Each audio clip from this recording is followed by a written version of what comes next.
What's up, YouTube? It's your boy, Angry Jackalope, Robert Rich. So, come on in. Get in here close. Come on. Come here. Come on.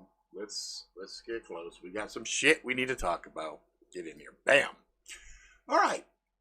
So, yeah, I got bamboozled. I got tricked. I played myself. And when I realized that shit, I said, well, you know what? I need to share with my mates. I need to let y'all motherfuckers know what is up. What is up? So we find ourselves in this scary, scary time. News articles here and there and everywhere. What's up, Garen? Talking about 500,000 containers sitting out in the ocean, not making it to their destinations. And yeah, that's fucked up because somebody's FedEx package is hella late. Hella late. You know, I was like, oh, is that where my Olight shit is? Because, you know, I ordered my shit from Olight like a week plus ago. And it ain't here. God damn it. And I'm used to my instant gratification, man. I'm used to my shit being here like the next day. But I digress. So anyway, what are we talking about? We're talking about mindset. We're talking about things like positive vibes and negative vibes, and why I was fucking myself up. So in the effort of being a prepared individual, what's up, John's life? Being a prepared individual and making sure that my family had adequate gear handy in case the inevitable apocalypse rained down upon us, I did not understand what that was doing for my body and my health. And I did not understand that my thoughts, while the best of intent was there, was still detrimental to my health. Let me explain. If I think about a bear attacking me and my subconscious believes that I am preparing for a bear attack, and I got gear and I'm kind of thinking it through in my head, well, my subconscious doesn't understand. That's me doing a what if. That's me saying, I wonder what would happen if a bear attacked me. How would I survive said attack with the bear if all I had on me was the little bros? You know what I'm saying? You know what I'm saying? What's up, Bronx? Sorry, brother. Sometimes it's when the mood hits me, I do it. I start trying to do something in the evening too. I'll do something in the evening just for you, Bronx. Just for you. I'll do some in the evening at the time. So bear's coming at me. I pull out this little blade right here, like a dish, and I fight the bear, right? I'm fighting the bear. Okay, well, that's some bullshit because my conscious mind is saying, yeah, right. Ain't no fucking way you trying to fight a bear with a little ass knife like that. Even if, you know, that's all you had on you, you need it. That's foolish. Your subconscious though doesn't know that. Your subconscious is unaware that you're just thinking, what if? Okay? What if? What if?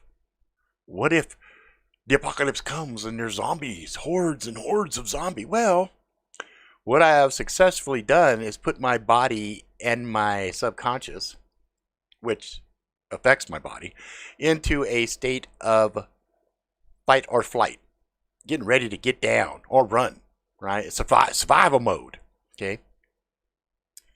Well, there's other things that happen when you get into survival mode. Your body dumps a cool little cocktail of a bunch of different shit to get your body ready for fighting.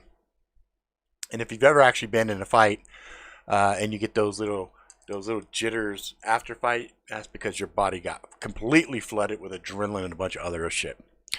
But it's even more problematic for people who have been in fights because you have actually physically gone through things, and so muscle memory, brain memory, everything like fires even better the more you do something, the better your body gets at handling all of the housekeeping of it. So here I am, years and years and years after realizing that I've been prepping with Reliant stuff for a long time, long time. I think about things long time. And here is my advice for you guys. Prep it and leave it and let it go. Okay? So if you're prepping for an earthquake, get all your preps in order and then fuck it. Don't think about it. Don't even let it into your mind until you feel the earthquake. Okay, I'm ready. I know what to do. I'm ready. You know, because being that I was always thinking what if, I got real good at thinking about horrible situations. And my subconscious and my body basically went with it. So yeah, I got gear, I got food, I got water, I got toilet paper, I got everything that you would need for an apocalypse for short term. But I kept going over it. And it was a waste of time. It really is. It's a waste of fucking time. Get your shit ready to a certain point and let it go. Because I look back now and go, wow, all that time where I was doing bags, checking bags, hiding things in plain sight, trying to outwit an adversary that I may or may not ever come in contact with, feeling really proud of myself for, hey, look, I've got chia seeds. Haha, they'll not know what that is for. I'll tell them I'm collecting chia pets. So that way, if they take my stash, they'll leave me with my chia seeds. And that's a lot better than a bag of rice. Okie dokie. Applause. Applause for Rob. Yay.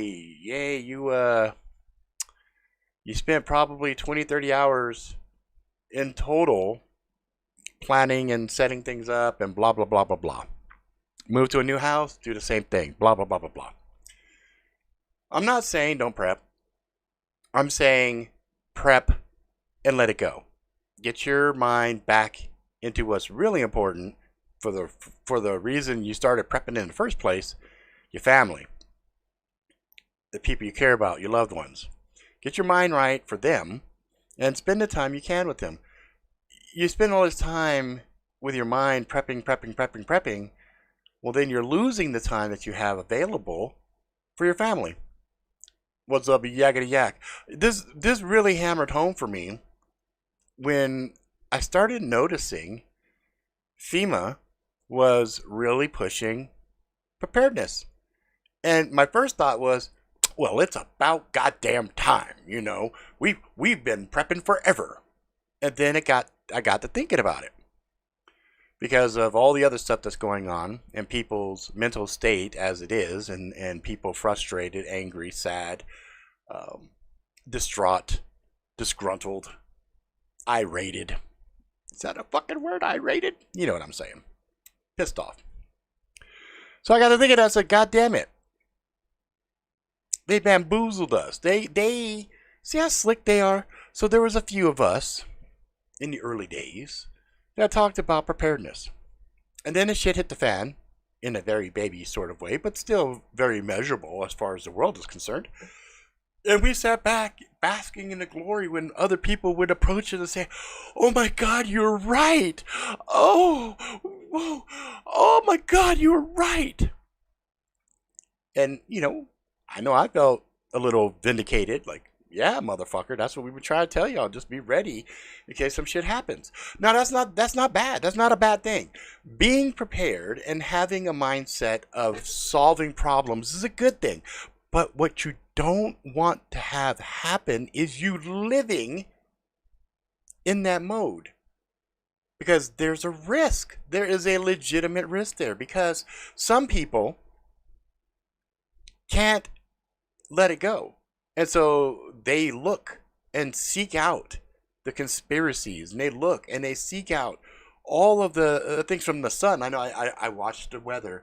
I watch the solar weather, space weather, right? I look at all these different variables, and I'm always going, okay, well, that could do this, and oh, that could be bad, and oh, if this happens, well, this could be bad as well. I caught myself yesterday doing this. I'm sitting there looking at the situation going on in New York, and them talking about rolling out National Guard, and I thought to myself, well, that's kind of silly because that's a stopgap measure that can't be maintained. So if you're going to let people go and you're going to bring another group of people in who already have jobs and lives of their own because this is National Guard, then at some point that resource is going to become exhausted, which then means it will have to go and be the next step of the qualified people, which would be the regular military. And the regular military, well, you're not supposed to have regular military operating on U.S. soil, potentially against U.S. citizens. So then, of course, my mind starts going, this could be it. This is the plan, the whole time, the plan. I'm like, Rob, pump your brakes. Pump your brakes. While you're probably right, what the fuck does it matter?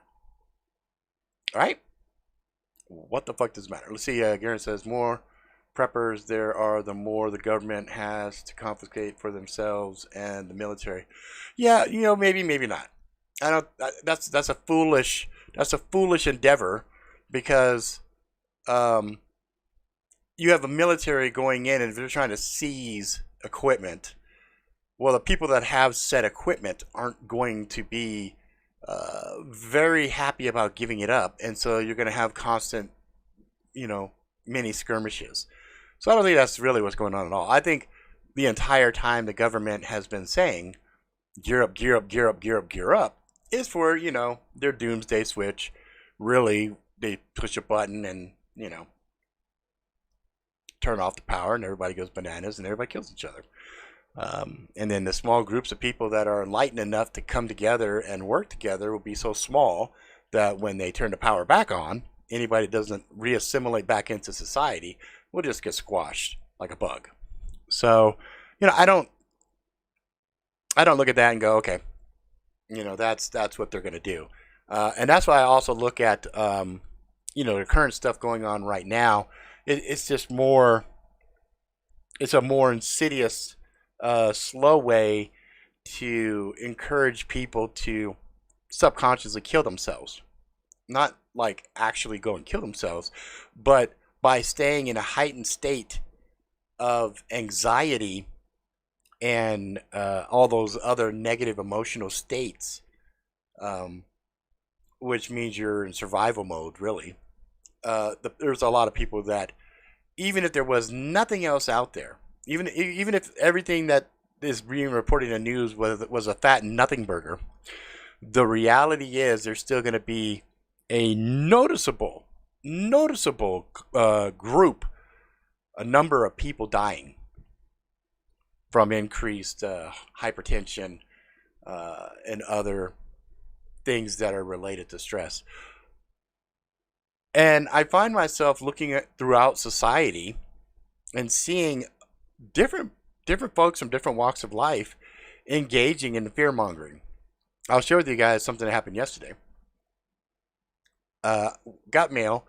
So I turned 50, and when I got 50, one of the presents from my healthcare was, hey, it's time for a colonoscopy. Yay, let's do the colonoscopy. And they found a couple of little things inside that they cut out and sent to a lab, and whatever. I didn't really think anything of it because I was like, hey, whatever. Well, I had a letter that came to me and said, hey, we've been trying to call you. We need to discuss the findings of your get down. And I was like, oh, well, that's a little weird. Okay, whatever. So my wife, who's the one that opened the envelope, I could see the fear on her face, thinking, oh God, my husband has ass cancer or something like that. And I could see her stressed out. And that kind of made me stress a little bit. And I was like, fuck, fine, whatever. So she tells me to call. So I call. I'm on hold. And I'm like, okie dokie, what's going on here? And then one of the receptionists answers.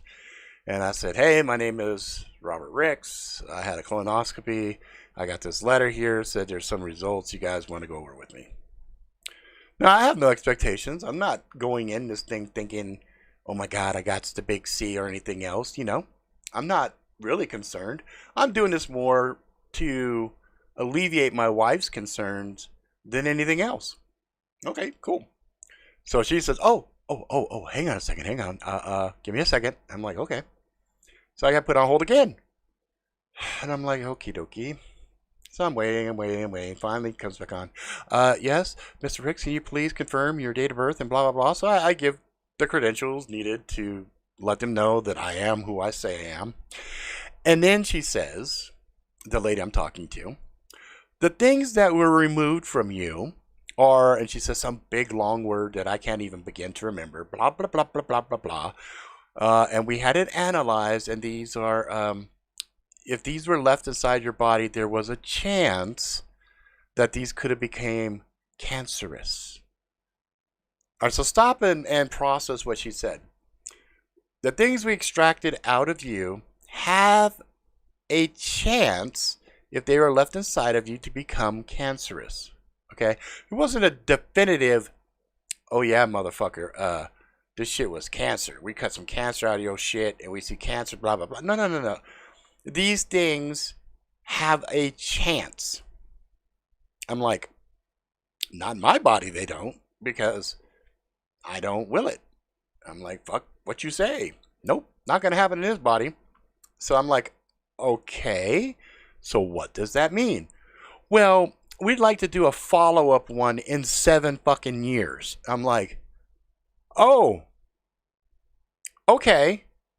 How about this, dum-dums? How about just sending me a letter that says, Mr. Ricks, as is standard, we would very much like to schedule 7 years from now a follow-up colonoscopy to make sure that there's nothing new to be concerned about. Because really, at the end of the day, everything that they fucking said amounted to that.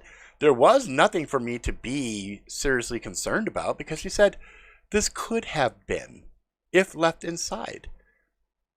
Okay, but y'all extracted it and it wasn't it, and is obviously not of concern since you're scheduling some shit 7 fucking years from now. So I was a little irritated by that, because my wife unduly was stressed out because of this shit. And I was like, okay. So we see this throughout our entire lives. There's always going to be these really retarded stressors that are going to fucking just get your body and your mind ramped the fuck up, right?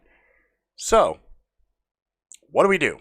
How do we resolve all of this negativity and all this bullshit? I told you guys before, gratitude's a big deal. Just, kind of go through your day and pick shit out that makes you fucking happy. And the other thing, too, is fill your time with the shit that really fucking matters. Okay, fine.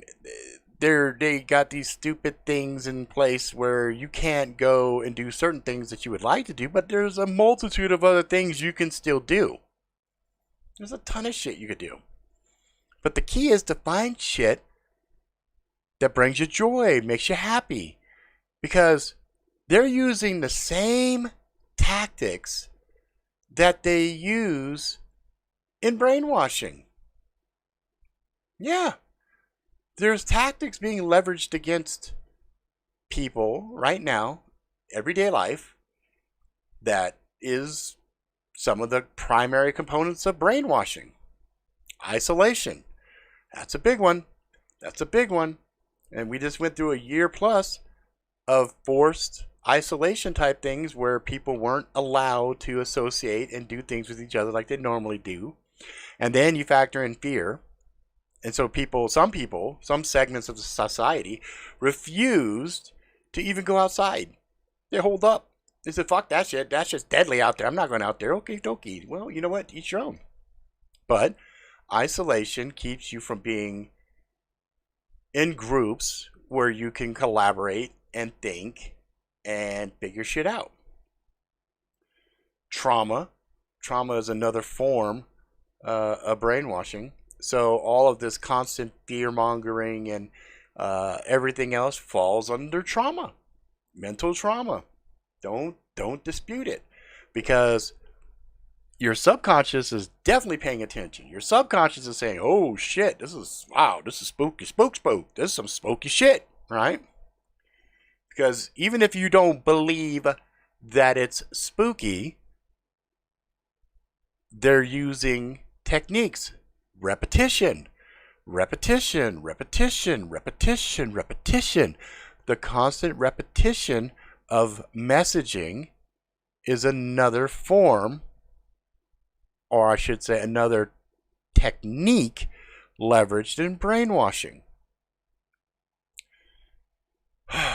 And so people wonder why there's this really crazy division among people. And it's like, it's not surprising to me. It's just brainwashing. Especially if people are sitting there consuming all this different shit. Because what you see in your eyes and what you hear, guess what else is paying attention? Your fucking subconscious.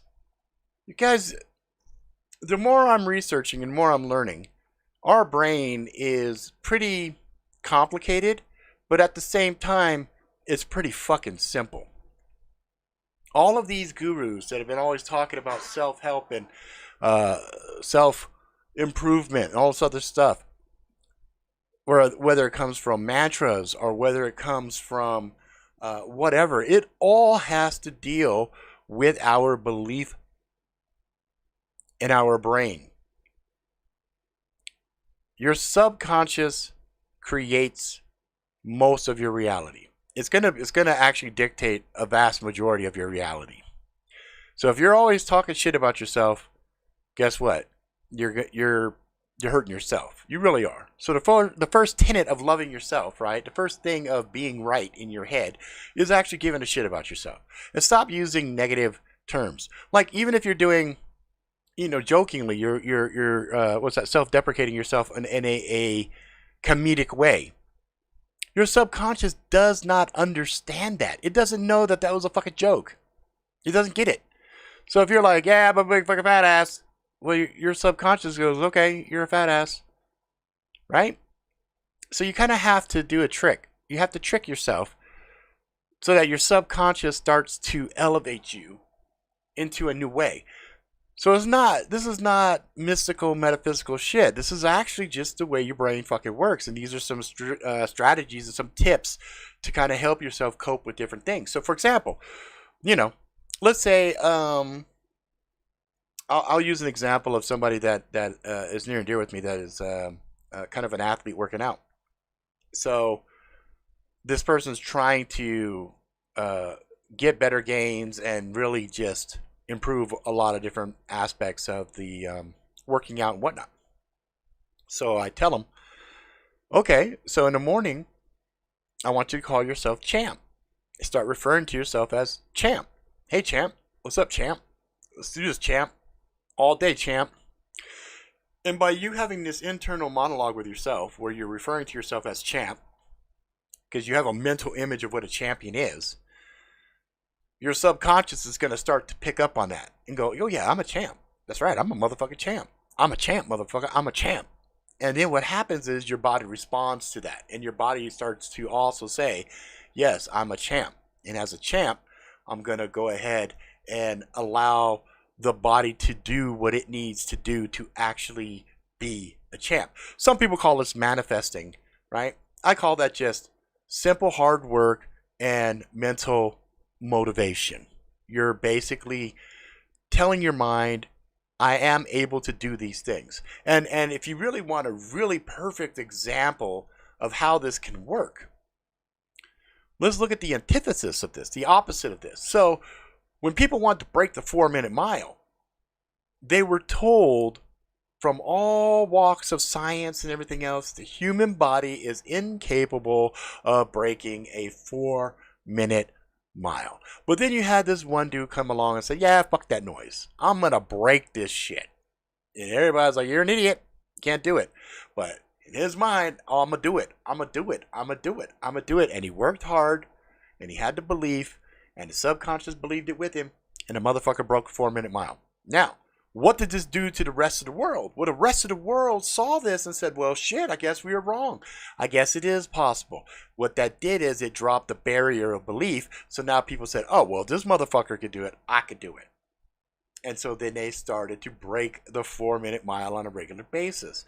It's not metaphysical. It's not magical or anything else. It's all tied up in belief. So if we look at these people believing in the boogeyman on a regular basis, oh, the boogeyman this, boogeyman that. Well, guess what? They're creating the situation in their bodies for the boogeyman. Okay? And I'm not even going into the woo-woo or metaphysical. This is actual real deal. You can find neuroscientists who will substantiate these fucking claims. What your mind believes can affect your body. That's a very simple concept. But people overcomplicate things. That's the other problem. Don't make shit so hard. Make it easy. You read like Napoleon Hill, old school shit. He said you tell yourself a little white lie in the morning. Oh, I'm going to be the best. I'm going to be the best. I'm going to make this sales quota. I'm going to do this. Well, you back it up with the hard work too, but you're also telling yourself that little white lie every day. Hence the mantras and all the other shit, right? You say it. Well, your subconscious is paying attention. Your subconscious mind does a lot of heavy lifting. So, what do? Leverage it. Tap into that bitch. You know, there's so many people sitting around, stressed out, depressed, like they can't get their shit together. And I'm like, seriously? Seriously? I've said it before and I will say it again. You have the ability to choose whether to be a victim or to be happy. I mean, it's really I cannot explain this enough. You know, for people that have addiction issues, right? Well, I'm addicted. Well, yeah, you are, because you're now saying it. So it's funny, you go to these meetings where they say, you know, first step is to acknowledge it and say it. Okay, no, that's horrible advice. Because every time you're saying it, your subconscious is saying, yeah, I'm an addict. No. You need to say something like, I had a problem with this, and I am choosing to no longer have a problem with this. Thank you for having the strength to deal with this issue. You want to say shit kind of in a past tense. And you just want to say thank you like it's already happened. Because what we're doing is we're tricking the subconscious mind. So if I'm sitting here saying, hi, my name is Rob and I'm an addict, well, I'm reinforcing that. Okay? I'm reinforcing it. I know a lot of people who have tried to kick addictions and stuff like that and done the meetings and all the other bullshit. And the meetings and stuff like that work with a support group. But now what you're doing is you're finding another crutch. You don't need another crutch. You need to find solutions on how for yourself to kick the habit of whatever it is by going through things and realizing that you have control over all this shit. By you living in the past and you reliving trauma and you reliving things over and over and over, you are recreating the trauma for your subconscious and your body. Oh, that's easy for you to say, Rob. You don't have any problems. Oh, I don't know. I was a monarch fucking slave that got raped and had to suck dick and all the other. So, no, I think I do. But I don't associate like that. I don't say that's me. That's not the thing that defines me. The thing that defines me is I am a loving person who goes above and beyond every chance that I get to showcase a level of excellence as an example. I put my shit out there transparent for the world to see so that other people can learn and understand. You do not have to be a fucking victim. Okay? There's always a choice. Even in the most dire situations, there's always a fucking choice. That's the power of us. We can decide how we want to deal with the situation. All day long, I have shit that comes to me that can ruin my day, could ruin my entire day. But I go, well, yep, oh well, I don't have money to pay that, so I'm not going to worry about it. Fuck it. I will put a plan together. I'll execute that plan, and hopefully I will get money lined up to take care of that bill. And then I let it go. I don't sit and constantly stress over it, because what fucking good is that going to do you? Acknowledge the problem, make a plan, make sure you execute the fucking plan, and let it go. Right? That's it. And then as far as addictions and things like that, you're choosing the addiction. Everything's a choice. You're choosing it. Oh, well, if I don't do this, I'm going to be sick. Okay, fine. You're going to be sick. But if you keep going that route, you're going to fuck your life up. What's more important to you? That fix or your life? I don't care either way. It's on you. Your choice, not mine. You have to decide. It blows my mind how many people choose to live in shit, choose to be just in the most miserable position, and then they will give every excuse under the sun why they want to punish themselves and why they want to live in dog shit. And I sit back and I will look and I go, well, sucks to be you.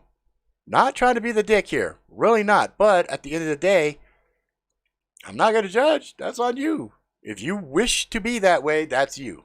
Ain't me. That's you. You got you in whatever situation you find yourself in. And there's always a solution. But here's the problem. Here's the problem. Most people don't want accountability for their own actions. They don't want to say, yep, I fucked up. My bad. I'll pay the price. They don't want that. They want to point to every other excuse under the sun why the fuck they did what they did. They want to say, well, this was happening and this was happening and that guy did this, blah, blah, blah. Okay, whatever. Excuse. You can lie to yourself as much as you want. You can lie to my face. I'm just going to call a duck a duck. We're like, well, that's what you're choosing. That ain't on me. You want to be in shit? Enjoy it. Hope you get used to that fucking smell. Because you live that shitty life, guess what? You're covered in shit, and everybody around you smells that shit. And they're like, oh, Lord. Here comes that motherfucker covered in shit. You want to be that shitty person? So, my advice to you is the same advice that I live by. When I discover I fuck up, and I fuck up all the time, when I discover that I fuck up, I go, fuck, I didn't know. That sucks. Okay, well, let's make a change. And change is not easy, but you work at it a little bit every day.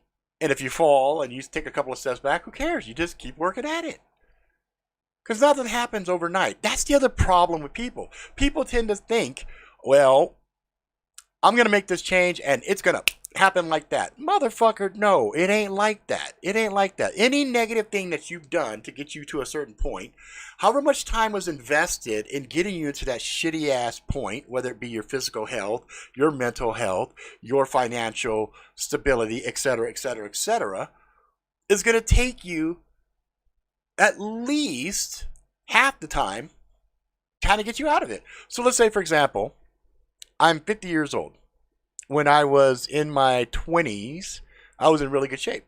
So probably about 25 is when I kind of let shit kind of slide. Yeah, 27, okay? But I'll keep the math simple, say 25. So 25 years of me not doing the shit that I was supposed to do for my body. Okay. Now, can I change all of that overnight? Can I work out, 10 hours a day for 1 month and undo everything for 25 years? Probably not. Probably not. And is that maintainable? Is that sustainable? Definitely not. Okay? So, instant fads, quick fixes, none of that shit works. So people have to start setting realistic expectations on everything. It took me 50 years to get into this particular position. It's probably going to take me at least a fucking year. At least a year. Right? Depending on what it is. So let's say, for example, because look at, okay, here's a good example. I had my foot operated on last December. And I also had an operation taking out my gallbladder. So, gallbladder was fucked up. They did an operation, took it out, and I recovered pretty quick from that. Like, I think probably 2 weeks later, I was, happy as a clam and shit. The foot, though, I still, to this day, have issues with my foot as I'm working and doing stuff because it takes time for that type of an injury and reconstructive operation to actually start working at its normal level again. And I'm almost at a year here. So set realistic expectations for yourself. The lady, the physical therapist was happy with me because she said, you do everything I tell you to do. You do your exercises and all the other stuff, and you're recovering really well. And I'm like, man, this is taking forever. This is too fucking slow. This is retarded. I need to be out doing A, B, and C. She's like, well, you're not going to be able to. It's going to take you some time. And I'm like, well, fuck me. And sure enough, the expectations that they set conservatively were pretty close. They're pretty goddamn close. Now that was from a person who had some expertise, had seen people of various walks of life come in, and they did an average. They looked at my lifestyle, sedentary, sitting in front of a computer most of the time, not a pro athlete or anything. She said, yeah, based off your living conditions, how you live, blah blah blah, you're probably looking at about a year. And I'm like, wow, a year to be able to jump again. She goes, yeah.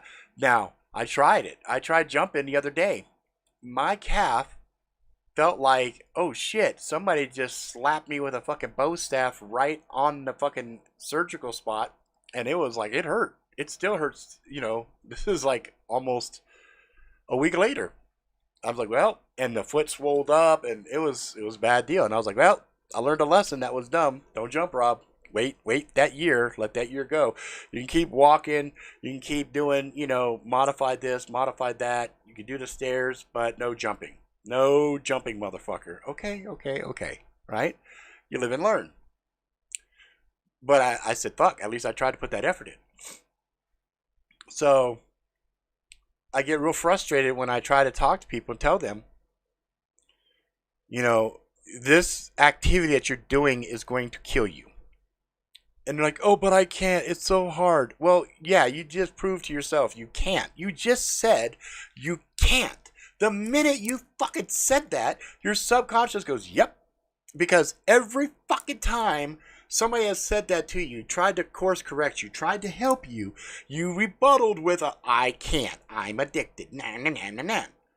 Well, enjoy that life. Because whatever it is that's fucking you up is going to continue to fuck you up because you are choosing it.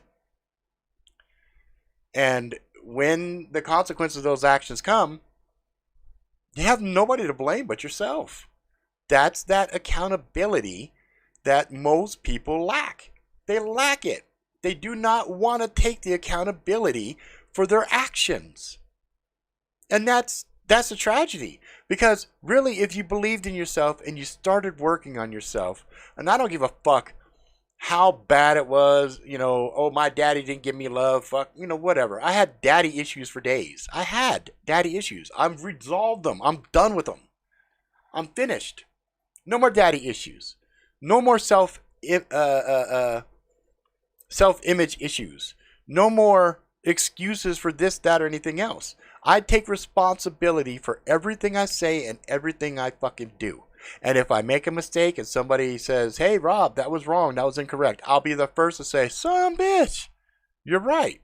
I was wrong. I have no fucking ego. I have no shame in my game. I will share with you guys the most intimate, horrible things possible if I think it will help at least one motherfucking person. I don't need this fucking channel. I don't. I keep this channel because there are people that I give a shit about that like this channel. They care about this channel. And because of you, I keep the channel. I don't keep this shit for me. This is not for me. This is for you. And so I invite you motherfuckers to use this resource, to use this to ask questions. You know, ask a question and I will hunt that shit down and I will try to find shit. Because guess what? I'm trying to learn. I'm trying to continue my education. I hate being the quote unquote smartest guy in the room. That's not fun. I don't want to be the smartest guy in the room.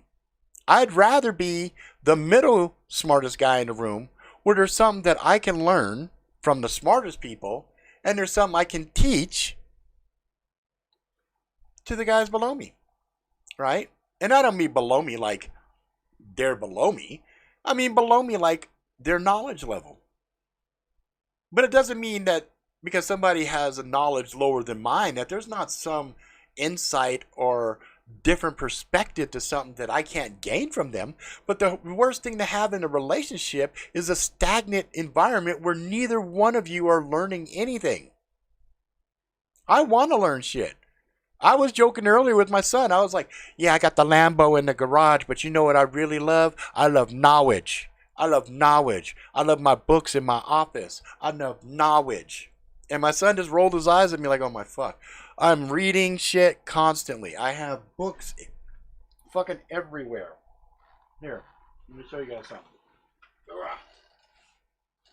This is one of my fucking things that I'm going through. Research, reading, learning. Ugh. Why? Because I like helping. I like learning shit. I like to share cool shit I come across. Was it Sounds Like Secrets of Kahuna Magic? No, I have to look that up. I don't know what Kahuna Magic is. I know what it sounds Hawaiian. It sounds like Menahuni. Kahuna Magic. Kahuna, Kahuna. So, you really guys, everything comes down to a motherfucking choice. What do you want? What do you want your life to be? Seriously. What do you want your life to be? Like me and my wife, we had a really deep conversation last night. Like I was telling her, the shit I'm going through right now, I'm like, this shit sounds fake. It sounds stupid. Like, I'm having a hard time believing my life right now. I really am. Like, the shit that's uncovering in my head and all, I'm like, this shit is like, what? You know. And then I was telling my wife, I said, it feels a lot like The Truman Show. And I said, you know, it'd be funny. I said, what if the vast majority of the people that are out there are NPCs, okay? And a few of us are actual player characters, but we're all gods. And we all collectively were bored as shit, and we're like, well, I'm fucking bored. Let's run some scenarios and shit, and let's make the shit really fucked up and go through it. And so we go through the shit, okay? Or, let's say this is all a Matrix. It's all a fucking game, all right? And now, since it's a fucking game, we picked a hard level to go run through. I said, you can say whatever you want about life, but it's entertaining as fuck, even at its worst. Even when shit's horrible, I go, wow, I'm not bored. You know, I was talking to my son earlier. I said, hey kid, how's everything going? He goes, I'm fucking bored. I'm like, oh, really? Well, you need to figure something. What's up, Brian? What's up, Brian? I said, because you telling me you're bored. I said, dude, I said, kid, that's a fucking travesty. I said, that's horrible. I said, why don't you go spend some time thinking about it and tell me some shit you'd like to do. Tell me some adventures you'd like to fucking have. You know, let's start putting a list together, because that's really what life's about. Life's about having adventures and experiences and things that make you go, wow. If you're sitting around and you're all, fuck my life, and you're actually saying that shit out loud, like I used to do, you're just inviting more of it. You're just inviting more bullshit. Because you're vibrating at a frequency of, yeah, give me more shit. And the universe goes, fuck yeah, here, hold my beer, bitch. I'm going to slap this motherfucker around. So do yourself a favor and start charging up your subconscious with good shit. I've only been doing it for a little while. I got to tell you, I feel a lot better. I feel a lot better. Do I still have pain? Sure. Is my back still, herniated disc, L4, L5? Yep. Do I still have compressed discs in my neck? Yep. Am I still toothless? Yep. Does it bother me? Nope. Because it is what it is. Once you guys start to understand that how you deal with situations determines your reality for you, it makes life infinitely easier. If you are constantly crying about shit, then you're always going to be in that position. If you're sitting there saying, oh my God, I got this going on, I got this going on, I got this going on, well, that sucks. I'm not saying not to vent, because we all need to blow off steam sometimes, but vent, take a knee, take a breath, regroup, acknowledge, move on. Here's a funny thing about memory. I read this the other day and it blew my fucking mind. I think I shared it on a video before. We don't have true memories. That's why people's recollection of shit is always fucking off, right? And our recollection of things is really spotty. So like unless you do something like me, like I tell stories all the fucking time. So I tell these fucking stories over and over and over and over and over and over and over.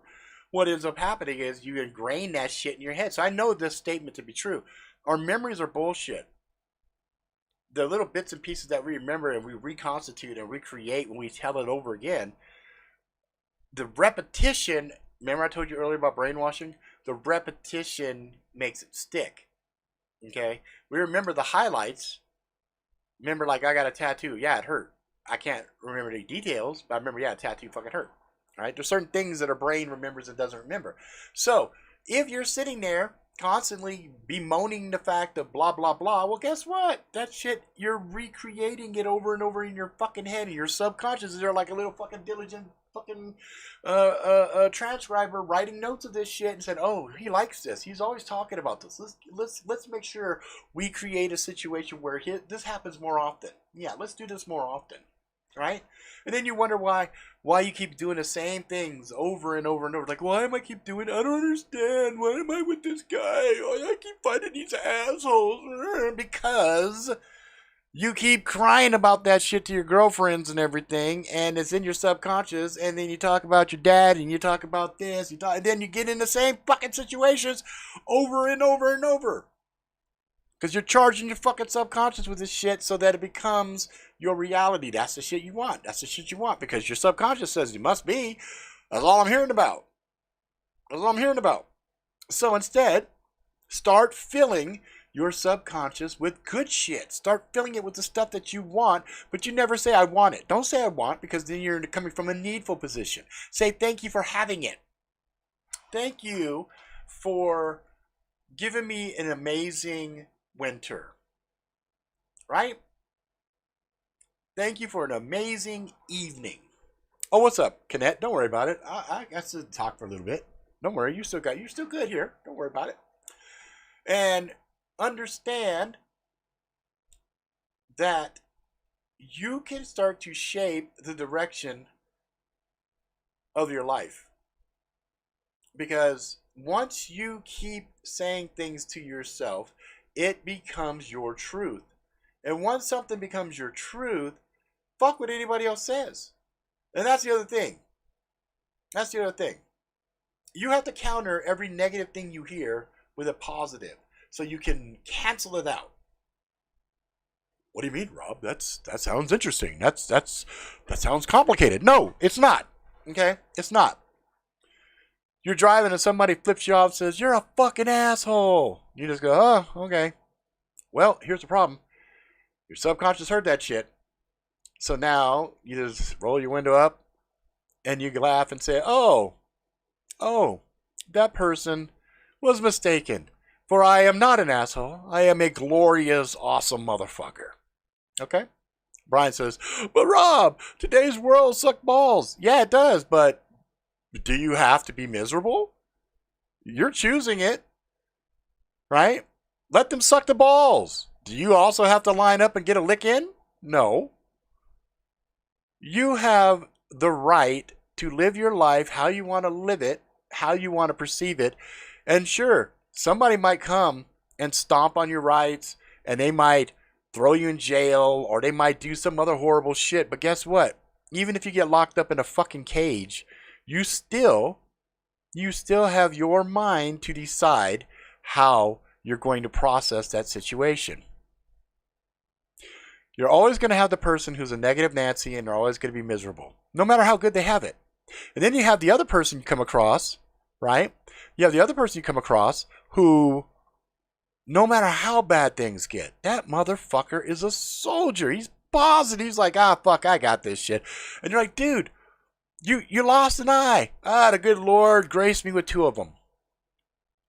Dude, you lost both your fucking eyes. That's all right, because I can't see. My hearing has been improved like the Daredevil, and I can hear things with sonar. You know what I mean? It's like, there's some people, they're just unwavering in their positivity. That's what you want. That's goal. That's life goal. You want to be the motherfucker that is completely unshakable. Look, aliens, cool. Are they like the ET aliens, or are they like the Predator aliens, or are they like the alien aliens? Like, what kind of alien are we talking about here? I don't know. They're these big floating heads with like tentacles and blah, blah, blah. Okay, but did anybody die yet? Well, no, but they're ugly and they're horrible. All right, well, I'm not going to think they're fucking the bad guys until I have evidence to substantiate the fact that they're going to hurt me. But you're going to have a lot of people, they see aliens, they suddenly freak the fuck out, and they automatically go to the negative. They're going to kill us. They're going to kill us. They're going to kill us. Okay. Well, until I see that evidence, I'm not going to jump to that conclusion. Now, granted, I'm not going to put a sign on and, welcome to Earth and run out and be the first wave to find out if these are good or bad.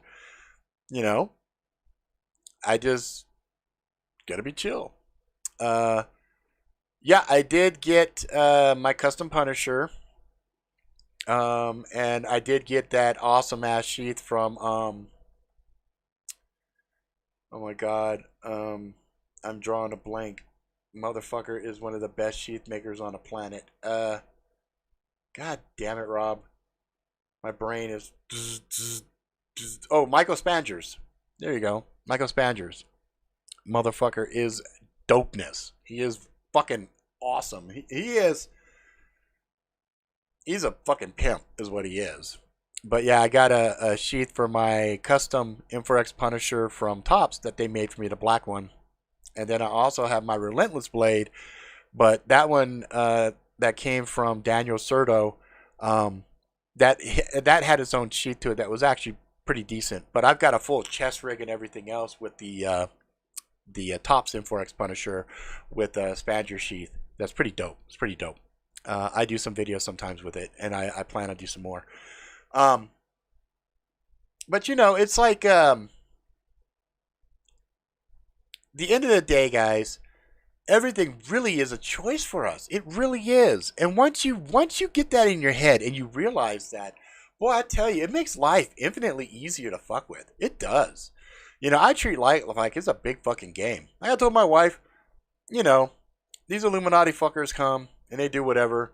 They try to capture me or do whatever. It happens. It happens. I'll just deal with whatever comes. I'm not gonna trip.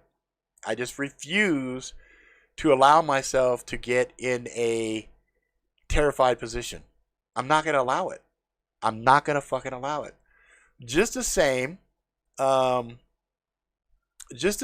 as I choose to be a positive influence for you guys. I will always try to present the most positive, love-felt messaging with you guys that I can muster. Because I think it's that important. And I am not the end-all, be-all, knowledgeable person on life and everything that it encompasses. But I tell you what, I have done a lot of shit in my life. And I have seen a lot of shit. And regardless of whatever negative shit that I've ever seen, every single time that I see something filled with love or something that is just heartfelt and impactful, it always takes my breath away. It always it tickles my soul, and I see it, and it makes me happy as fuck.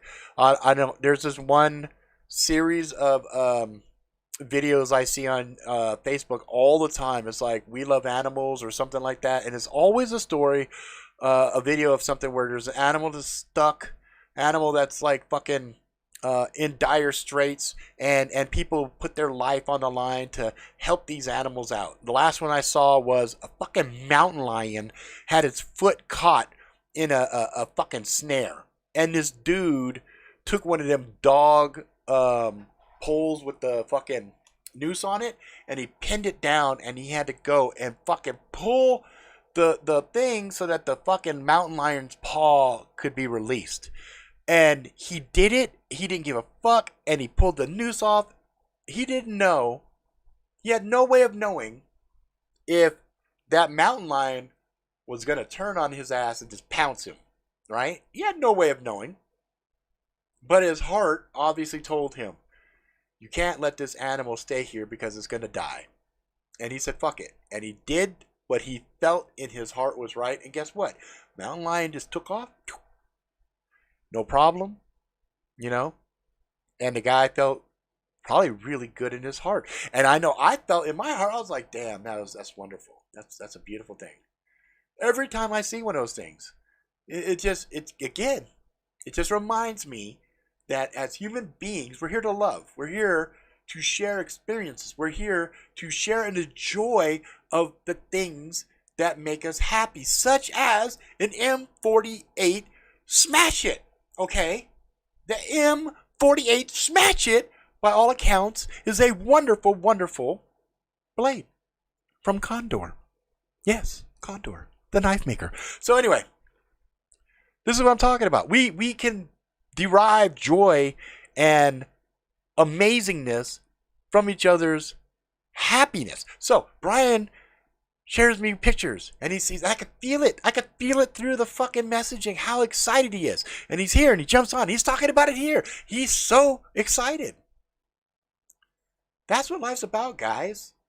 It's about finding the shit that tickles your fucking soul, unless you're like a pedophile or a mass murderer. So I don't condone that, and I can't get behind that. I'm sorry. I would love to, share your joy of butchering life and everything, but I can't do that, guys. I can't do that. So, if secretly you're a serial killer and you do that kind of stuff, no judgment. That's on you, but I can't endorse it, and I can't, ride with that. You know what I'm saying? But if you like, books, if you like video games, if you like food, whatever your passion is, man, I will get behind you, and I will fucking Simulcon, one of the best watch reviews on the motherfucking planet. If you like watches, you should be checking out Simulcon, right? Tenchi Dracula, he likes to make videos about blades and shit and stuff that he's into. Check him out. Fucking awesome, right? Prepared Mind 101. He's definitely about being prepared with his mind. He likes, spiritual oils and crystals and things like that. And, that's the stuff that he's passionate about now. Outstanding. He pivoted away from his stuff. Same as Leo over with Ira Zombie Nation has pivoted from gear and stuff to more motorcycle things. Whatever your passion takes you and everything else, if it's authentic and that's the shit that you love, that's it. As a creator, a person who is sharing with the world your passion, dude, you're making the world a better place right there. All these fucking people that are like, oh, if you want to do this, you have to. No, fuck that. The only thing you have to do authentically to be happy is don't harm other people. Okay? Pretend you're a fucking doctor. Your mantra should be do no harm. Okay? Don't harm other people. Don't force other things on other people because that's harming them. Okay? But share in the things that you love and share in a collective knowledge in pursuit of good shit. Period. Surround yourself with good people, you have a good life. Surround yourself with shitty people, you have a shitty life. Simple. Don't hurt other people. Simple. Right? Love. Very fucking easy. Very easy. Love is probably the most effortless shit we could do. But anyway, it is what it is. No, Chris still has. He does stuff like. I think I have. Some of the stuff that he does. Hang on. He has stuff like this. He's really, really good craftsmanship. So he does stuff like this. And of course, his first journey into things like this was the oils. So he does these oils. He was pretty smart. So Chris went and started taking his ideas from a prepper point of view. And he started going into the woo-woo, asking obvious questions like, well, you know, if this stone does this and this stone does this, well, why not combine them? Because now you have, you know, blah, blah, blah. And so he was pretty innovative. He was coming out with some interesting things. And as far as I know, I haven't seen a lot of people do the little talismans and stuff that he makes, the way that he makes them. And they're pretty legit. They're pretty legit. And he prices them really affordable. I didn't buy these. These were ones that I had gotten from the lady that I'm learning from, Lisa. And it's cool because now she's learning shit from me. Like, we're learning shit from each other, and that's how it should be. Whenever you build a relationship with somebody, you can start off as a student, but at some point, you should be striving to also learn things so that the other person is learning as well. So, you know, Chris had made some of these for her. And then when I met her, she gave some to me and my family. And so I keep these on me just because, one, it was a gift. And two, I actually do get some tingles out of these. And I've been sitting there studying these for a while now, trying to figure out why they work the way they work. And then as I start learning more and more and more about frequencies and vibration and the ocean that we are swimming around, here in the air, all of the different vibrational forces and frequencies that are kind of flowing in and around us, this stuff makes a lot of sense because stones and crystals, they come from the earth. They've been part of this planet, and there are some people that even go as far as to say that some of these things are quasi-sentient because of the energy of the planet. You know what I'm saying? His old esoteric mind channel vanished. Used to enjoy that, and yes, it got me into crystals a little. Yeah, I think you know where he's at now, and I know for a fact he's there because I go and look at it from time to time. I think he's got a Facebook presence, and the other thing that's kind of a travesty is that he doesn't quite have like an Etsy store or anything, which I think personally, I think he'd kill it over on Etsy because you know the craftsmanship. Just on the wire working alone, it's fucking really good. It's really good. And the other thing too is as you start to open up to different ideas and different concepts. Again, this all goes to your subconscious. I keep telling you guys, it's amazing. As I started to open my mind and ask the questions of, I wonder what if, okay? And I start to get stuff like this. Like I hold this in my hands. Like I get a tingle. It shoots from this finger right here to this thumb. I feel tingling all the way up here, and then I will get goosebumps, right? And this is where I wish I had the proper cameras and proper ways to quantify the flow of energy and stuff like that, okay?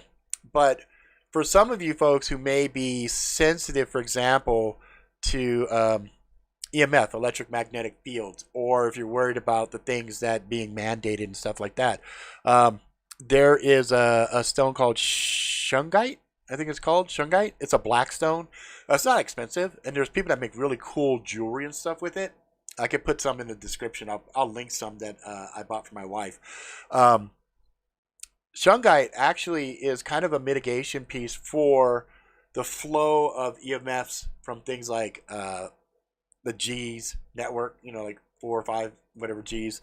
And it actually mitigates stuff. For somebody like me, it's really irrelevant. I've been around tech for so long. I mean, you could see all the equipment around me and everything else. I'm always swimming in technology and electricity and everything else. So I think my body has become acclimated to all of the flow of the frequencies through the body. But you have some people, they've never been around it, and then boom, they come inside of an area and they start getting sick because their body is not used to all of that EMF. The body perceives that as a toxin, as something that's dangerous for it to deal with. So anyway, there's a lot of stuff that is in the realm of what's called woo-woo, mystical, esoteric, occult, whatever, that people will look at and go, oh, that's some bullshit. I tend to look at that stuff with an open mind and go, it's just alternate forms of technology that hasn't been publicly quantified as to how it actually works and affects us. I would throw a theory out there that a vast majority of this stuff that we encounter in the woo-woo and everything else is derived by belief. And sometimes it doesn't have to be your belief. If you happen to be in the area where you've got 10 or more human beings in close proximity and they believe in something, well, guess what? Their belief is powerful enough that it could override your personal belief system. So let's say I don't believe in voodoo. Fuck that voodoo shit. I don't believe in that stuff.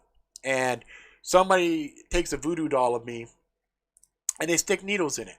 And they show it to me. I'm like, fuck off. I don't believe in that shit, right? Well, now, let's change the dynamic slightly. I'm in Louisiana, okay? And a majority of the people down there believe in the hoodoo. So, I'm in a cafe. And there's 30, 40 people in there, and a person on the stage says, I'm going to hex Rob. I'm going to hex you, Rob, with this voodoo. I'm going to stick this needle in, and you're going to feel it, right? And I'm like, and I know, I'm sorry about the accent. It's probably not even close to being accurate, but just stretch your imagination, right? And because 25 of the 30 people there believe this shit so profoundly that the minute that it pierces that doll, their belief violates my frequency or my energy level because they are magnifying and amplifying their beliefs in that proximity. So now, whoomp, I feel the needle stick me. And guess what ends up happening? Because I felt it, well, now guess what? I now fucking believe it because, motherfucker, I felt that shit. Oh, proof's the pudding. Okay, so that's a quick lesson on how I think a lot of these people that are on one side and these people on the other side, how it's happening because of proximity. So let's see what we got here. Consensual reality. It could be consensual reality inside of a shared matrix, right? Let's see. Potential psychic energy, aka mana, mystical energy. Yep. Let's see. Remember about what the Bible says about two or more believing and praying something. Well, we've seen it in prayer groups, right? We've seen, where is it, Chicago? I think in Chicago they did a prayer thing, and crime, every time they do these big prayer groups, crime drops. So I think there is a lot that the human mind is fucking awesome. It is fucking the most insane, cool thing, period. End of story. End of discussion. The human mind is the most powerful thing on the fucking planet. You know? So, could that apply to paranormal ghosts too? Yes, most definitely. Most definitely. Because think about it this way. Let's say, for example, let's say there's two types of entities, right? We'll remove actual entities from the conversation, and we'll just keep this reserved to ghosts as a topical point. Okay, so a ghost could be either one of two things, right? It could be a stored, emotionally charged historical context in a spot that continually replays over and over. Because remember now, time is a man-made construct. So past, present, and future already happens. But for us to learn in this 3D environment, we have to have time. We have to have that fourth dimension so that we can have a linear experience for us to say, I was born, I went through this, went through this, went through this. But we'll just keep it simple here and say, let's just say, for sake of argument, there's an anomalistic glitch and there's some emotionally charged event that happened that replays over and over and over. For whatever reason, in that particular location, the veil is thin, something is anomalistic, kind of like some of the spots we can find, like the spot over in Santa Cruz where water runs up. You know, the laws of reality are a little bit skewered, right? Okay, now, let's say also that there is a person who dies and their mind is hell bent on finishing something. Okay, they don't want to pass on, they don't want to go to wherever's next or whatever. Okay, so they decide, they make a choice, I'm not leaving until I'm done with something. Even though they ain't got a body, they're still saying I'm not going to leave. So they end up stuck in a location for whatever reason. That's a theory. That's something that's been said, and you know, I'm like, could be. Now, another option that could be just as interesting that I haven't heard anybody say, and somebody probably has said this, but I just haven't heard this yet, is that there are people, relatives, friends, family, whatever, who cannot let go of a person. Okay? And because they can't let go of that person, an essence of their memory of that person haunts the environment. And that's why sometimes you'll see people, they'll go from spot to spot to spot, and it seems like the haunting also happens. Now, there's another explanation for unexplainable events, which is poltergeist type activity. Like, I personally believe, because of what I think about the mind, that every human being has the potential for psionic abilities, whether it be telepathy, telekinesis, pyrokinesis, whatever, you name it. And so, as such, when somebody is really stressed out and they're releasing energy and everything else, I think they can actually affect the reality around them. And that's how sometimes you'll see plates flying, knives spinning, things of that nature. You know, they'll say that's a ghostly activity. It could also be that you have a psionic person whose abilities, latent abilities or whatever, is their emotional state is affecting something. And it could be a neighbor, next door neighbor, it could be somebody, hell, it could even probably be, you know, if you're on the right power line, it could be another person miles away, but the conditions are conducive, and as they're experiencing something, it just happens to go down the path of least resistance and ends up resolving inside of your house, right? So there could be any number of things that can explain ghostly apparitions and things of that nature. It could also be a collective consciousness where we believe in the shit, and because we believe so much in it, because we see television shows and everything else, that we now collectively bring into existence these things. And that's a scary concept. That is a horrifying concept if you let that sink in with everybody who watches scary movies and stuff, and suddenly we start seeing fucking Slendermans and we start seeing all this other stuff. The proliferation of the internet and people talking about shadow people and things of that nature, which I have had shadow people in my house and also grew up with a shadow person. So, you know, do these things exist? Are there other types of entities, other types of things that may be different dimensional beings that sometimes phase in, phase out? Sure. I believe there could be all kinds of things like that. But at the end of the day, I don't have any tangible proof that I can present to an objective person other than personal, you know, experiences, which somebody could say, well, that could be something that you manifested yourself off of your power of your belief in your proximity. So anyway, it is what it is. Is that that is kind of what Anne Rice says on one of her books. Yeah, probably. I mean, the other thing too, here's a thing that is pretty funny. There really is nothing new for us. Like, I'll say something, but I guarantee you 10 other people, at the very least, has said the identical fucking thing. Collective consciousness, I think, is a real thing. There's a lot of times where somebody will come up with an invention. I know I have. I've come up with an invention, and then like 2 or 3 years later, I see somebody else has beat me to the punch and put it out. And I'm like, oh, and the first time it happened, I'm like, oh, somebody stole my idea. No, it's not somebody stole my idea. It's just very rarely does a good idea just happen to a singular person. I think collectively we all go, hey, there's a problem here. I bet you a good solution would be this, right? So, that's the other part too, which hangs a lot of people up is ego. Oh, that's my idea. Really? Is it your idea? That's your idea you came up with? So it's improbable that out of 7 point something billion people, another person on a planet could have had the same inspirational idea, deduced the same solution to the fucking problem. It's one of those things that kind of makes you laugh.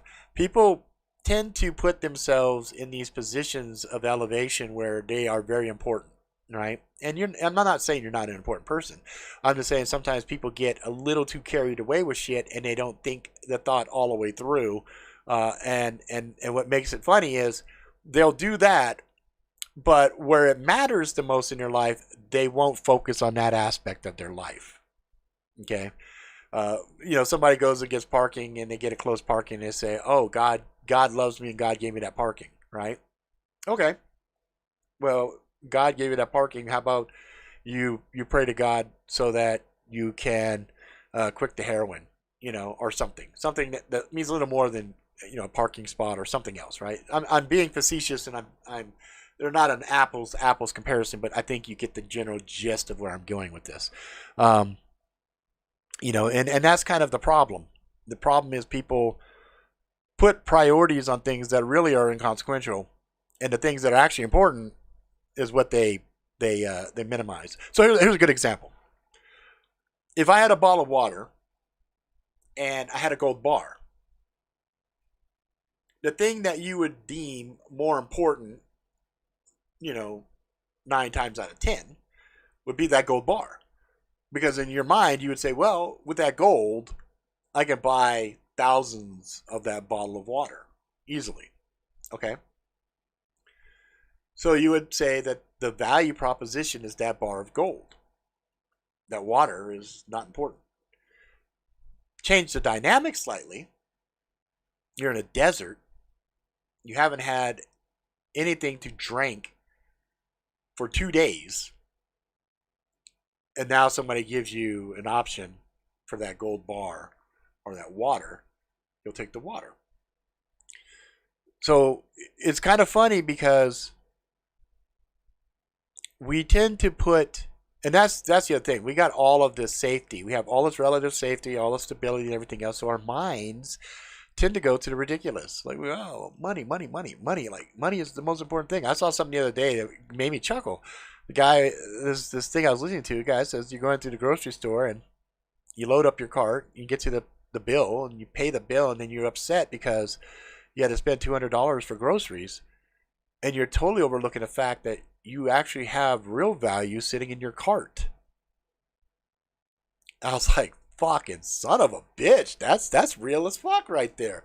Yeah, I didn't think about that because I do that too. I'll go buy groceries and have me and the wife will sit there and say, okay, this is going to be groceries. This is what we're going to do for our kids, for the meals and blah, blah, blah. And we're like, okay, cool. And then I get to pay and I'm like, damn, this shit's $200. Fuck, do I have enough?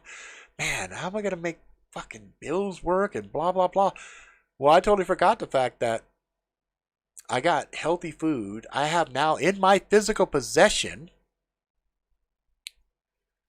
real resources, real food, real water, real whatever that will keep my ass alive, as opposed to that $200 in my cash. Say internet, grid down scenario, and I got $200 worth of cash. Well, what's more important, that $200 of cash or that grocery cart full of the food and other resources?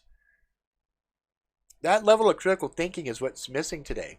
People don't have the gratitude for the things we have. We bitch about, oh man, I got to wait 2 days for this. We don't go, dude, do you realize how long it would have took for you to order that 10 years ago and to get here now? You're going to get that in 2 days. That's fucking amazing. That's coming from the other side of the fucking planet. Even though we got 500,000 containers sitting out along the ocean of America waiting to be delivered. But yet still, I can still order some shit and get it from China within a week. I can get shit from Pakistan within 3 fucking days, which blows my mind. I'm like, how the fuck is Pakistan 3 days, but China's like a week? I don't know. I can't get it. I don't understand. But anyway, I digress.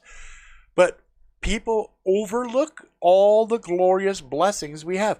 I flip a light switch. Lights come on. I fucking stream to the internet. Miraculously, magic of the internet, you motherfuckers see me from wherever you're watching this shit. But people overlook it. They don't look at the amazing shit that we have and go, wow, this is really fucking cool. This is amazing. This is great. You know, oh, I've got a flashlight. I will never be without light because I have so many fucking flashlights and solar panels. Like, I know I have peace of mind that they could shut the power off. They could shut it off, and I know for the rest of my natural fucking life, I will never be in darkness. That's pretty fucking amazing. You know? Just like if I had no family and I had a water source nearby, I know for the rest of my natural life, I'd have mechanisms for me to have clean drinking water. That's really how, to get back to the original topic of this video, that's really how it should be for prepping. You see a problem, you find a solution, you execute the solution, you make sure you know where your solution's at, and then you let it go. You don't think about it again until you need it. You know? But I got bamboozled before, and I stayed in this mental mind state of preparedness. Oh, get ready. And I was getting tired. I was getting frustrated. Where's my zombie apocalypse? Where's this? Where's that? I'm like, why? Why do I want that? I don't want that shit. I want happiness. I want joy. I want, instant gratification. I want the fun shit we have right now. We're blessed with all the stuff, man. Let's enjoy this shit while we can. You know what I'm saying? What's up, Tinch? So anyway, that's kind of it. That's what I wanted to get on this video and talk to you guys about, because it's all mindset, and there's so many times you can let your mindset go to this dark side, and then you'll just give yourself constant excuses to stay in this shit. And it's like, why do you want to be miserable? There's so much shit for us to be happy about, but you're gonna pick and choose the shit that's gonna make you miserable and make you mad and upset and stay in that mindset. All right, enjoy that. Have fun with it. Not me. Fuck that. I'm out. Fuck that noise. It ain't me. And so I choose. This is what always comes down to. I choose to be happy. I choose to enjoy all the blessings that I have. And I choose to fill my day, with things that I can look at and say, okay, I did this, I did this, I did this, I did this. I accomplished all of this stuff. I'm really fucking happy. I spent time with my kids. I did this, that, and everything else, Zombie apocalypse is happening now. PV era or the zombies. You could say that. I mean, you could argue that. But the reality is, that puts those folks in a negative mindset, right? It puts that whole concept in a confrontational, negative mindset. And that's not going to do any of us any good, because what does that do? That lowers your vibrational level so that you're adding to that pool. We were just talking about how certain things can override your mindset. So the best thing to do when you're faced with a group of people like that, you're not going to be able to sway them. You're not going to be able to change their positioning. So the only thing you could hope to do is get people isolated away from their support group that reaffirms their positioning. Then when you have a person on a one-on-one level, and you don't come at them from a confrontational point of view, you come at them from a point of love, and you say, hey, I get why you're doing that and everything else, but the reason I'm not doing that is I have questions, I have concerns. And they'll say, like what? Well, like this. And then you'll bring stuff up, and they're probably going to, because of all the indoctrination and all the programming, they're not going to hear your message. But if they're somebody that cares about you or somebody that loves you, they're going to try to engage in a debate with you. Okay? Now, if they don't have all their peers and all the other stuff, that's fine. Now, you can sit from a position of love and say, well, look, this is why I feel this way. And you present your evidence. And then they're going to try to counter it. And then you're going to say, well, look, I've got this cardiac person here. He was like the most preeminent researcher in Baylor, blah, blah, blah. He's even talking about stuff that he's finding in a mass spectrometer that scares him because of stuff that no one's ever seen before. These are things that are like next gen level of nano stuff. That's like really spooky. And you're like, wait, what are you talking about? Because they never heard that stuff. And you talk about, well, there's all this other stuff that I've seen on videos and stuff. And they're like, well, yeah, those are videos. Those are fakes, blah, blah, blah. It's like, okay, well, okay, humor me this. How do you know for a fact that they're fakes? How do you know? What if they're right? You know, you're going to chance this. And now what's cool is now you can bring up why you don't trust. Well, did you know that Baxter did this back in such and such? They're releasing live avian flu to this, that, and everything else. And they do this. And then anyway, people go, okay, well, they're either going to agree or they're not. But the key is to agree to disagree, but maintain the relationship. Because even if they didn't concede or give in to what you're saying, because you approached them from a position of love and you didn't reduce yourself to name calling and yell at them and everything else or belittle them, now at least your relationship with them is still intact.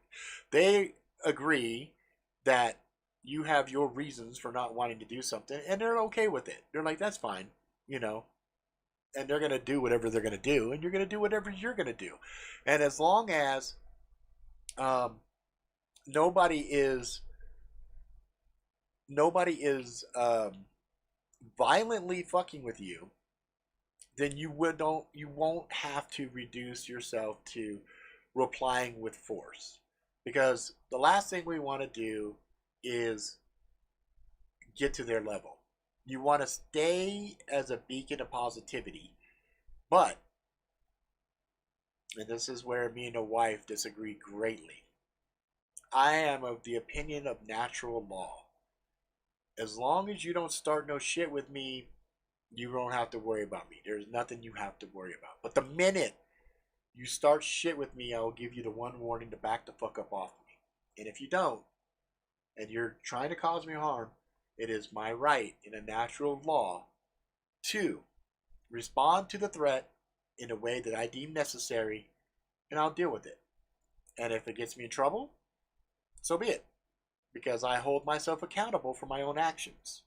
So that's where, I look at everybody and say, okay, it is what it is. You guys will do what you're going to do. And as long as you don't fuck with me and you don't affect my livelihood or you don't hurt me, we're good. Now, make no mistake, I personally view the stuff that has befallen us for over a year now as attempted murder. My personal belief is this is somebody starting shit.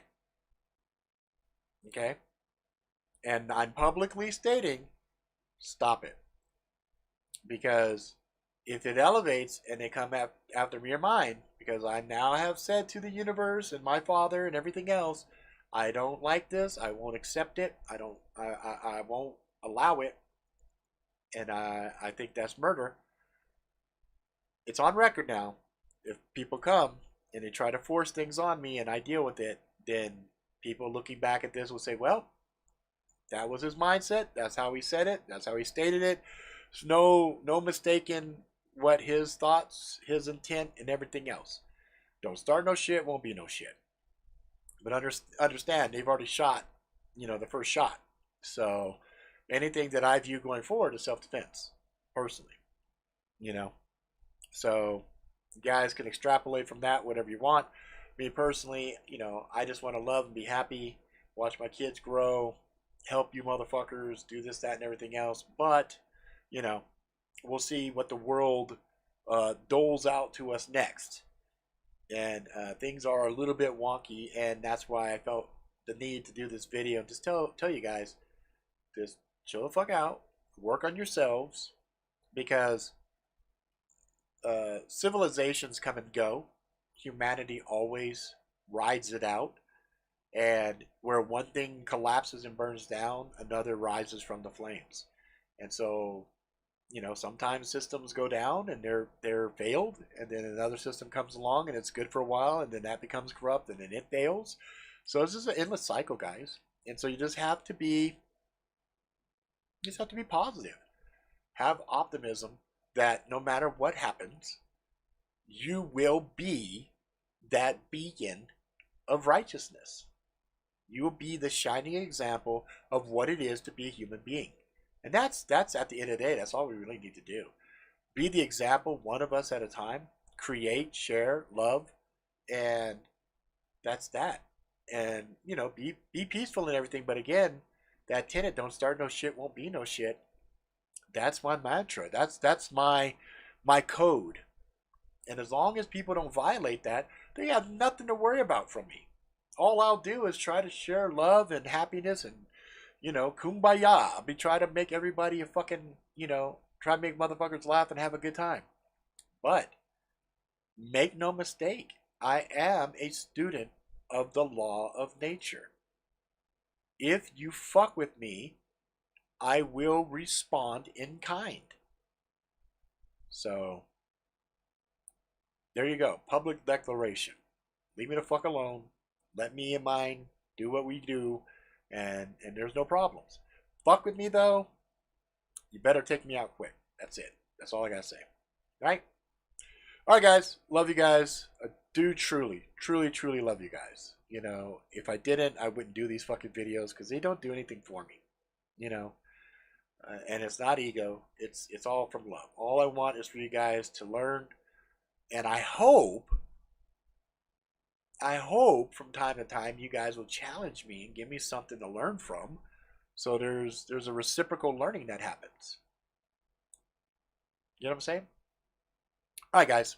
I got a lot of other shit I got to get going. My eyes, I don't know what's going on right here. These areas of my eyes are just kind of burning. It's like, I don't know. I'm just making my nose get kind of stuffed up a little bit, but whatever. So remember, guys, be positive. Mindset's fucking everything. If you find yourself and you get sick, mindset, mindset, mindset. Do not, I fucking repeat, do not give in to the fear. Do not give up. Do not say those scary words like, oh, is this the blah, blah, blah? Or am I going to blah, blah, blah? No. Don't let your subconscious grab hold of that. You just say, ain't no thing but a chicken wing. Yeah, I feel all right. I'll be all right. This ain't shit. This is nothing. I go run a motherfucking marathon. Fuck that shit. I got shit to do. Keep your mind fucking strong. That's it. Keep your mind strong. And if your mind is fucking weak, work that bitch out. It's always hard in the beginning, but the more you do it, the better it gets. The mind is the key to fucking everything. Mind is the key to everything. What is this? Brian says, Rob, check this out. Boom. Let me check it out. Let me click on it. Can I click on it? I can't click on it. Not doing anything. That whole fucking thing ain't doing nothing for me. Can I copy it? Oh, it did do something. It opened it up on the background. Hang on. So anyway, while this shit's loading up, I expect you guys to, work hard. Let's see. Looking at, looks like the Tom Brown tracker. I like the tracker. I love my tracker. Yeah, I want to go to the site. Go to the site.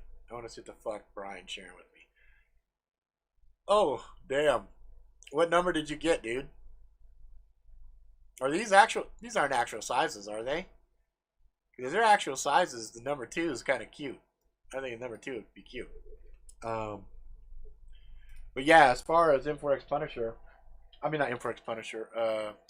What are we talking about? We're talking about the tracker, right? Yeah, Tom Brown tracker. Yeah. I like mine. I got the small one. I kind of want the bigger one too, but I got the little teeny tiny one. I like this one. This one's like really, really fun. My first knife from Tops that I ever had was the full size tracker. This one's the special edition one. This was the made from was this S35 DN steel, number 26. Blood Owl. How you like it? How you like it? I like the little collectible little get down on it. Sheath. I added a bunch of this other shit on here, but Yep, I like it.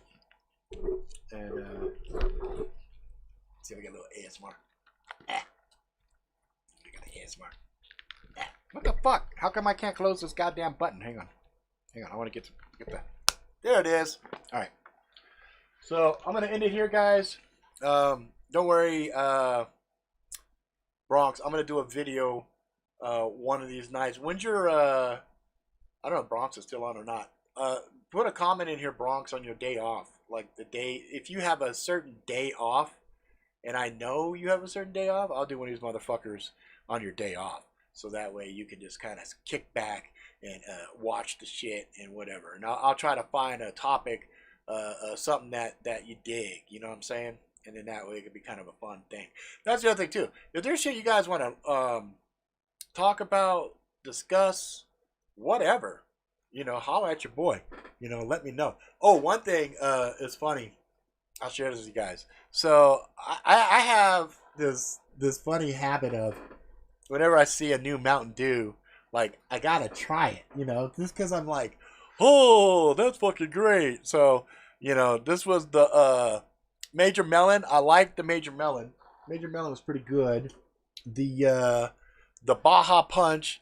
I like this one. This is what I'm actually drinking right now. And then I saw this one for a long time and it just never showed up over here. Okay. But the motherfucking the Voodoo. This is a 2021 mystery flavor. And me and the kids kind of agree. It just tastes like candy. That one just tastes like fucking wrapped up candy. You know what I'm saying? Anyway, Tinch says what? I'm still hoping the move gets sorted, Rob. No matter what, something's gonna sort out. Either it's gonna happen or it's not gonna happen. And if you ever find yourself in a stagnant position where you just don't have motion, then put that shit in the back burner, take out the stuff that you need, and continue doing what you do. That's all you could do. If you sit and bemoan the situation you're in and allow it to fuck with you, you're not gonna be happy. You're not going to be happy. What? Pumpkin spice Mountain Dew. Oh my god, that sounds like the most horrible fucking thing, but I'll still have to get it. I still have to get it. If I see it, I'm going to get it. But fuck, I hate... only pumpkin I like is pumpkin pie. Seriously. All this pumpkin latte, pumpkin this, pumpkin... But you know what? I will fuck with that. I will try that. I swear to God, if I come across pumpkin spice Mountain Dew, I will try it and I will drink it. Also, nut job, I ain't forgot about you. My money's funny right now. As soon as my money's not funny and I'm done paying for my kids' college and all this other bullshit I got to take care of, because I'm a responsible adult, I will go ahead and buy that chip so I can watch you fucking cry like I did. Although I'm pretty sure he's gonna fucking eat it and be like, "Oh, Rob, you're a little bitch. This was nothing." And I'm gonna be like, "Motherfucker!" But I want you to suck on it like I had to do it because I got no teeth. I got top teeth, but I got no bottom teeth. I want to see you take that motherfucker, not the whole chip, but take pieces of it and then suck on it to a soft, and then be able to swallow it down. You know what I'm saying? I want to see you do that. Nut job. All right. Anyway. I don't want to owe blah blah blah Brian. Fly to Mexico cross. You guys are funny. Alright, that's it, motherfuckers. I'm out. Bronx, like I said, holla at your boy. Want to know your schedule, motherfucker. And then here's a question for you guys. This is a theoretical question. Did you guys that did before that liked the real-time story time, I have been kind of hankering to do those again. So I got two things. Number one, Bunkers and Badasses is coming out. I kickstarted that shit over a year ago. And now the RPG is coming out. So I was thinking about streaming. I gotta see if my kids want to do this or not. But streaming that. Or the real-time story time. Did you guys dig that? If I fucking dust that shit off and get it going again, would you guys be willing to check that out? And if so, did you like the Sunday timeline, or did you want a different day, because if Sunday just turned out to be just a shit day and that's why it was a low viewership because it was on a fucking Sunday, I'll do that shit during the week sometime. You know, maybe I'll do it like on a fucking a Thursday night or a fucking Friday night or something. You know what I mean? Or even Friday, Saturday, Thursday, Friday, Saturday. Just let me know uh, which ones. I think the time though was pretty good. 7 o'clock I think was still good because sometimes I have to go. I have to do desktop support, and then that's like at 9 o'clock at night. So 7 o'clock is still a good time. So 7 o'clock, I just need to know what day. Do you guys like a Monday? Monday nights are possible. Uh, Sometimes Tuesday nights, etc. So let me know. Let me know if that's something you guys are interested in. All right? All right, motherfuckers, that's it for now. If you like it, please subscribe, tell your friends, far away, and next time, motherfuckers, please be good to yourself, good to each other, go out, live life to the fullest, ride the bus to the wheels fall off, have some adventures, get some scars, and all that jazz, and I'll see you motherfuckers next time. All right, guys.